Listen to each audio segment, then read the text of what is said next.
Hallo, herzlich willkommen zum letzten Film dieses Jahr in der Aquarellwerkstatt. Ich bin Barbara Hirsekorn und heute habe ich wieder einen Special Guest dabei, Bela. Und ein schönes Projekt, ein künstlerisches Projekt für einen langen Silvesterabend haben wir heute für euch.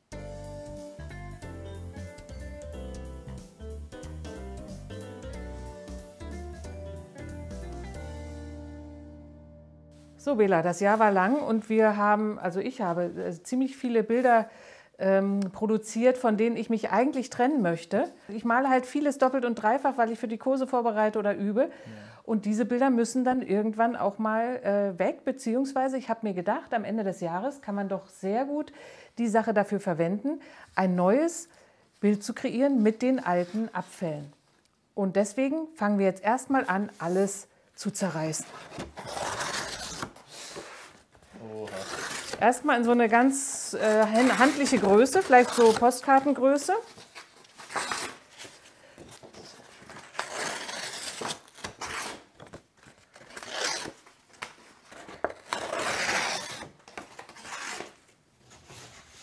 Grüntöne, ja genau, dachte ich auch, hier die Grüntöne da hinten.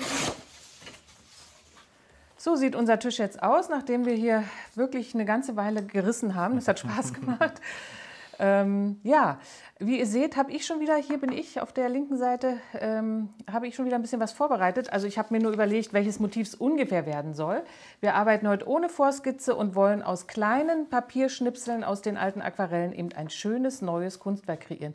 Bela, wie immer auf seine geniale Art und Weise, kommt nicht unvorbereitet, sieht fast so aus. Er hat auch eine Idee, die verrät er uns aber noch nicht. Also er arbeitet auch gleich und wir werden Schritt für Schritt sehen, was da bei Bela entsteht. Okay, dann brauchen wir folgende Dinge.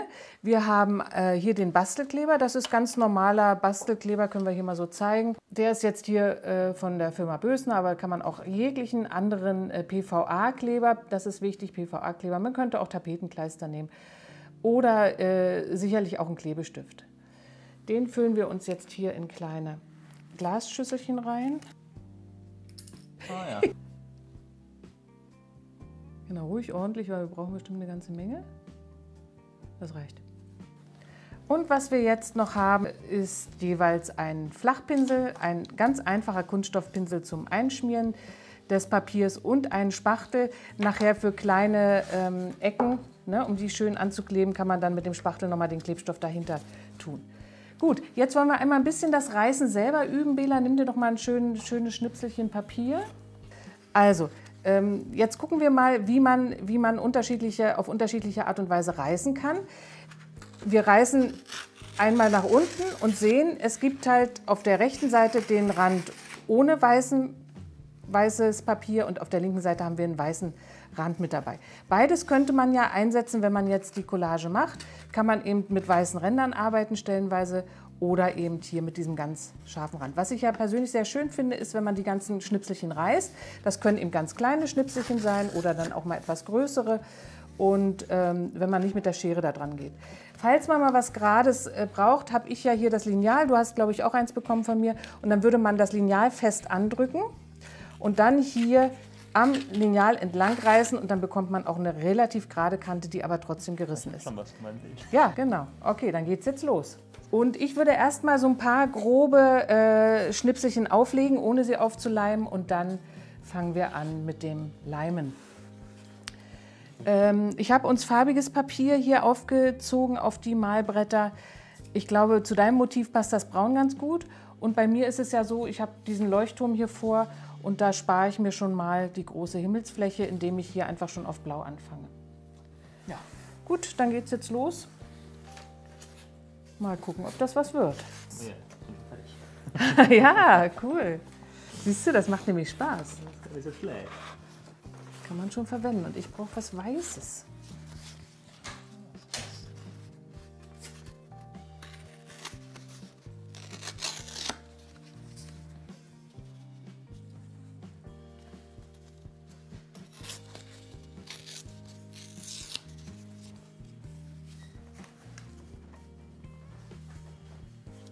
Wie gesagt, wenn du was Gerades brauchst, kannst du auch mit dem Lineal hier arbeiten.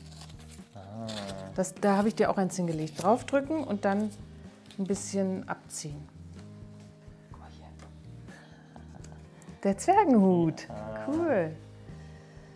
Ja, es ist alles nicht so einfach hier.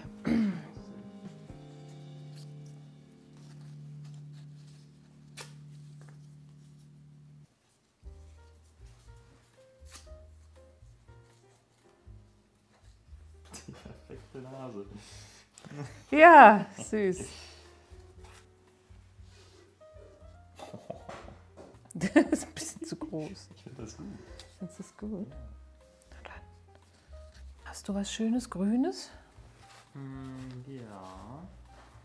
Oder ich bleib bei dem Grünen. Ich habe schon ein bisschen bedient.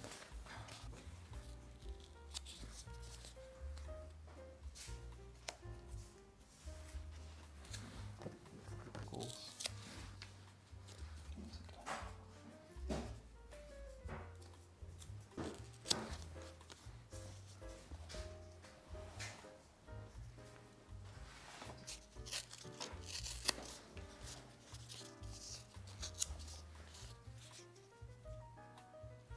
Oh, der ist auch gut, oder? So? Der sieht süß aus schon. Toll. Also, wir merken schon, es macht uns wahnsinnig viel Spaß. Und die alten Bilder kommen wirklich so auf diese Art und Weise nochmal richtig schön zu Ehren. Also wir legen das jetzt grob so ein bisschen auf, dann machen wir ein Foto davon mit dem Handy und dann können wir anhand des Fotos halt ganz schön der Reihe nach aufkleben. Weil bei mir ist es so, dass manche Sachen müssen halt als erstes aufgeklebt werden, die anderen Sachen drüber. Ist bei dir auch so, wenn ich das da anschaue. Genau. Ja, also dann werden wir das noch fotografieren, weil das dann besser geht. Aber wir sind noch lange nicht fertig. Gott sei Dank ist hier unsere Auswahl auch noch wirklich groß.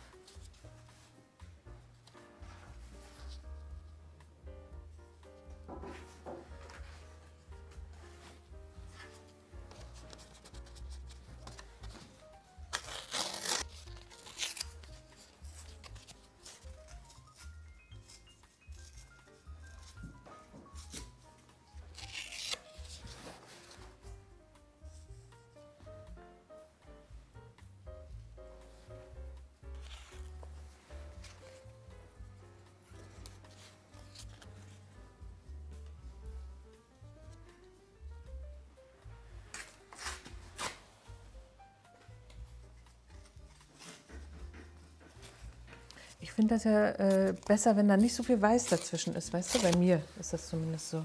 Weißt du, damit das Bild so entsteht, weißt du? Das stimmt. Dieses Weiß hier stört mich zum Beispiel schon.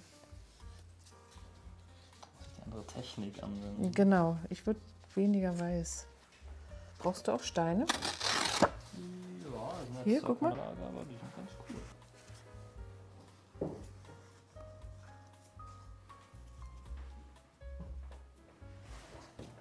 Okay.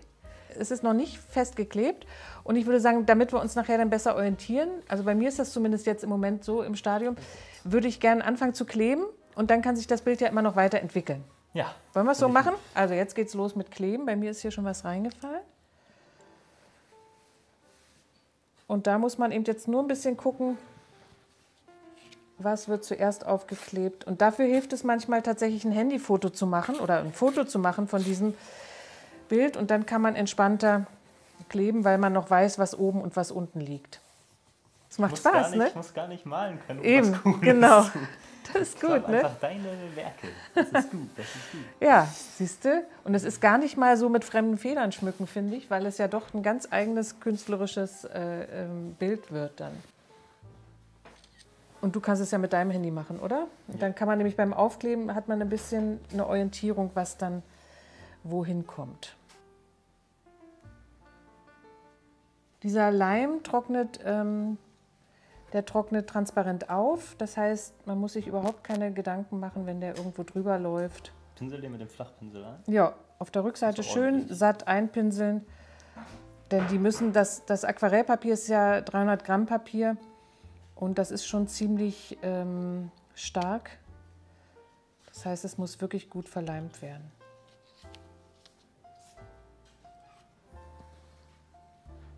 muss noch da reingeschoben werden.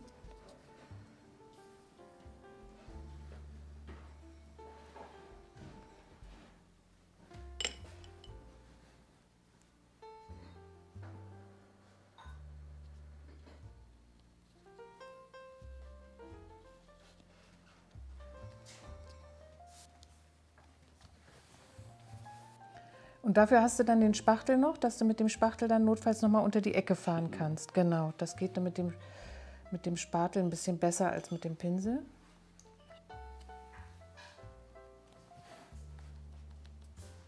Ja, wenn man das alleine macht, dann kann man sich natürlich auf der rechten Seite schön eine Unterlage mit alter Zeitung hinlegen und dann schön darauf den Leim einstreichen. Wir müssen jetzt hier uns ein bisschen mit wenig Platz arrangieren.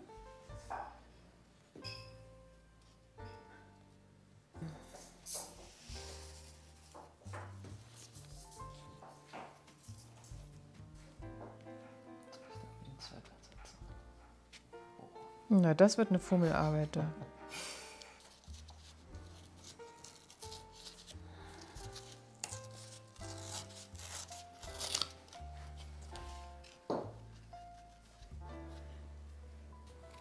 So, jetzt haben wir das doch schon ganz schön aufgeklebt alles. Und ich bin jetzt hier doch ein bisschen mit einer Schere, weil ich möchte hier so was ganz Schmales haben, das kriege ich nicht gerissen. Und wir werden dann auch, haben wir uns entschieden, mit den Stiften noch ein bisschen reinzeichnen für so ein paar Details. Okay, ich mache noch eine Schwedenfahne. Gib mir mal dieses Blau da. Mhm.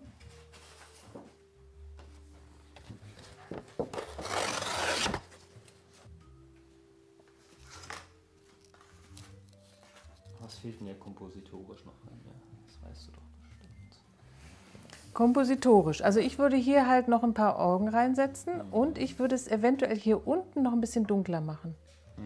Also dieses von den Schuhen da unten noch mal ein bisschen was rein. Finde ich gut. So was hier?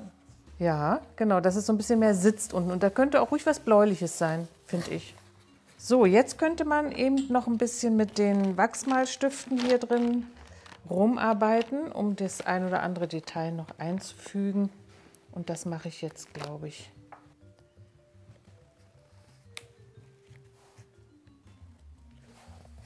Hier sind schöne Wachsmalstifte. Da kannst du mal gucken, ob du da noch was Interessantes findest. Ich mache hier auch noch ein paar Fensterchen rein.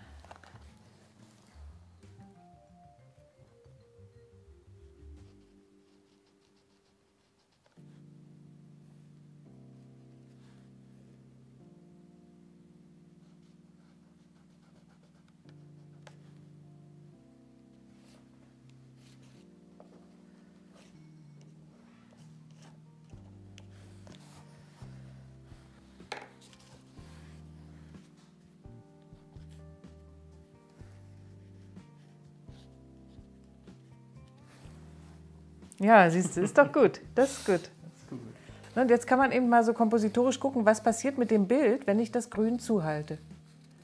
Wie fühlt sich das an? Also eigentlich zieht der zu viel Aufmerksamkeit auf sich hier, finde ich schon. Jetzt sind wir mehr bei dem Orange hier, ja. Aber es ist immer so die Entscheidung, die man trifft. So sieht es stimmiger aus. Ja, so ruhiger auch, stimmiger. Du kannst ja auch einfach mal was Braunes jetzt hier oben hinlegen, also das ein bisschen entschärfen zum Beispiel. Einfach nur mal ausprobieren. Dafür ist das ja mit den Schnipseln total klasse. Der passt doch hier rein, oder? Ist der zu groß?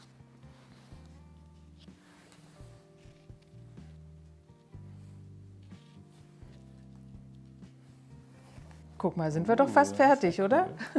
Eine kleine Person reinge. Ne? Das macht auch viel aus. So eine kleine Person macht auch immer viel aus. So, ich brauche nochmal den hier. Und man muss auf alle Fälle beim Reinzeichnen oder Reinmalen mit Stiften wahnsinnig aufpassen, dass man da jetzt nicht zu viel macht. Also mein Mensch ist ein bisschen zu groß, aber dieser Farbfleck ist so schön hier.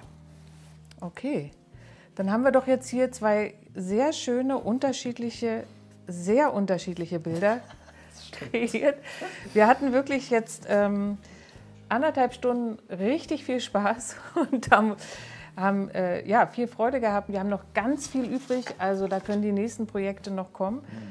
aus alten Dingen noch etwas Neues, Schönes kreieren. Das war die Grundidee und das funktioniert. Wir hatten das vorher noch nie gemacht und deswegen waren wir ganz sicher, dass es klappt und es hat auch geklappt. Ein bisschen was möchte ich noch erzählen, wie es hier in der Aquarellwerkstatt weitergeht im neuen Jahr. Bela ist ja immer derjenige, der für uns die Filme schneidet und auf Bela kommt natürlich auch ein bisschen mehr Arbeit zu im nächsten Jahr. Es wird jetzt nicht alle 14 Tage einen Film geben, sondern jede Woche wird ein neuer Film rauskommen. Bela, meinst du schaffst das? Sicher.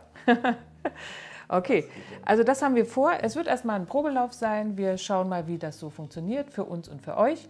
Aber wir freuen uns schon drauf. Und jetzt wünschen wir euch erstmal einen schönen Jahreswechsel, wie immer ihr den Silvesterabend verbringt. Habt viel Spaß dabei, einen guten Rutsch ins neue Jahr und dann sehen wir uns hier schon in der nächsten Woche mit einem neuen Motiv. Tschüss!